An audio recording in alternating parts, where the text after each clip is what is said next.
Monseñor Jorge García Cuerva, bienvenido a nuestra ciudad.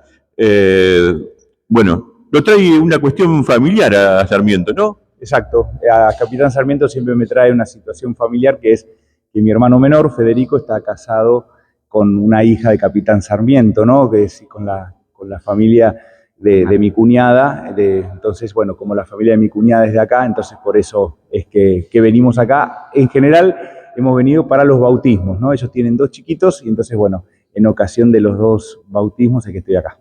Sofía es hija de una de las tradicional familia de nuestra ciudad, hija de Olga, familia que ha tenido hotel, restaurante en Capitán Sarmiento, los Fernández, Sofía Rapelius, y estuvimos, bueno, cuando Jorge nos contó que iba a venir, que podíamos tener unas palabritas con usted, ¿qué carrera ha hecho? Porque tiene 56 años, arzobispo de Buenos Aires, bueno, una gran carrera.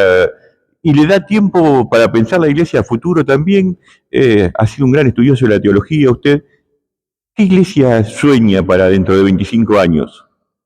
La iglesia que sueño es la iglesia que nos ha propuesto el Papa Francisco en estos años fuertemente cuando nos ha hablado de la iglesia en salida, una iglesia pobre para los pobres, que seamos capaces de vivir y anunciar la alegría del Evangelio. Creo que los cristianos tenemos que ser discípulos misioneros, testigos de esa alegría y de esa esperanza, comprometidos con la realidad concreta. Creo que el Santo Padre nos ha propuesto unas líneas de acción que creo que más que nunca estamos comprometidos a concretar. Por eso mi sueño es el sueño de la iglesia, es el sueño de esta iglesia sinodal, esta iglesia en la que todos nos sentamos parte, nos sintamos protagonistas y que podamos entre todos anunciar el Evangelio, que en definitiva esa es nuestra misión. Hace tiempo atrás, en una entrevista que le realizaban, mostraba su preocupación por el avance del narcotráfico en nuestro país. Bueno, la desigualdad social y el narcotráfico son el gran problema que tenemos como sociedad.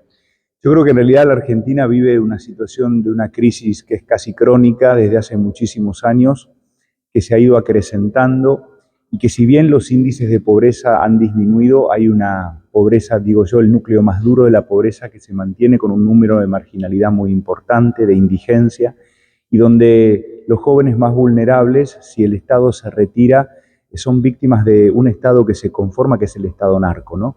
Entonces, quienes hemos estado en los barrios pobres, en las villas, sabemos de la necesidad de la presencia de un Estado inteligente que articule con las fuerzas vivas del lugar, entre ellos la Iglesia Católica, para justamente tener propuestas de contención, de prevención, trabajar lo que es la educación, lo que es el deporte, lo que es el arte con los chicos. Porque si eso no pasa, desgraciadamente las ofertas más fáciles son ofertas ligadas a lo económico y al consumo y finalmente terminan siendo víctimas del narcoestado, ¿no? Entonces, en ese sentido, esa entrevista que daba alertaba sobre esa situación que creo que venimos sufriendo desde hace mucho.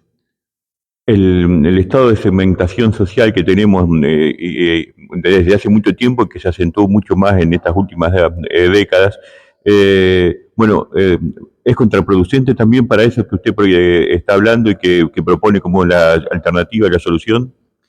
Yo creo que en realidad lo que nos tenemos que plantear los argentinos son 4 o 5 líneas de acción y objetivos comunes que sean políticas de Estado. Básicamente es eso. Y en ese sentido creo que, bueno, que hay que sentarse y acordar, ¿no? Vivimos tiempos de mucho enfrentamiento, donde hay una constante grieta que nos duele profundamente y por eso a mí me gusta más llamarla herida, porque más allá de que duele creo que da esperanza de que alguna vez cicatrice. Y creo que entonces, si nos ponemos de acuerdo en 4 o 5 temas, poniéndonos de acuerdo también en un diagnóstico y diciendo, bueno, por acá hay que empezar, creo que por ahí está la salida. No por echarle culpas a unos u otros, en definitiva todos somos un poco responsables del país que tenemos. Una de las tesis que estudió fue la de la fiebre amarilla cuando se graduó.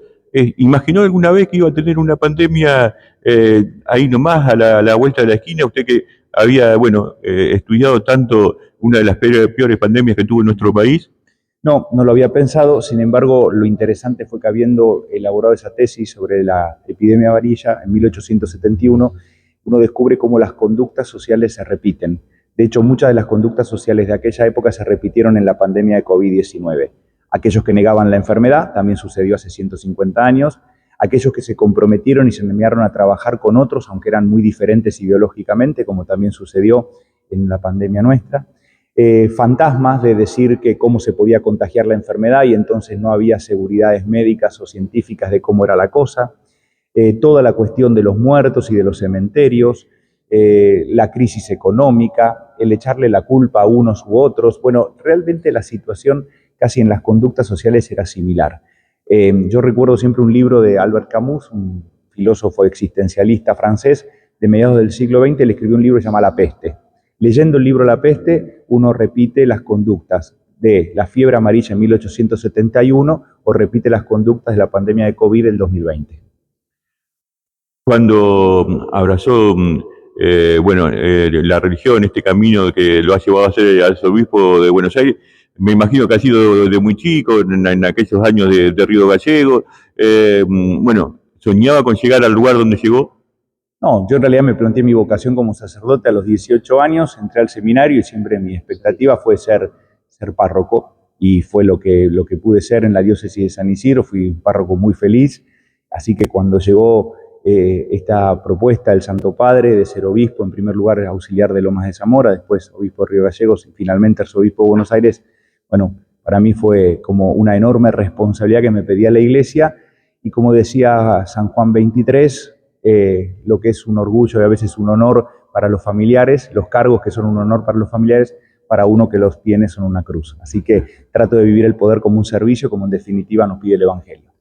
Que disfrute mucho este día de familia, donde, debe ser algo muy lindo poder tener la posibilidad de bautizar un sobrino, ¿no? Sí, una cosa muy linda. Hice el bautismo de otro sobrino hace 2 semanas en Buenos Aires y ahora así que es una alegría poder compartir con la familia estos momentos. Gracias.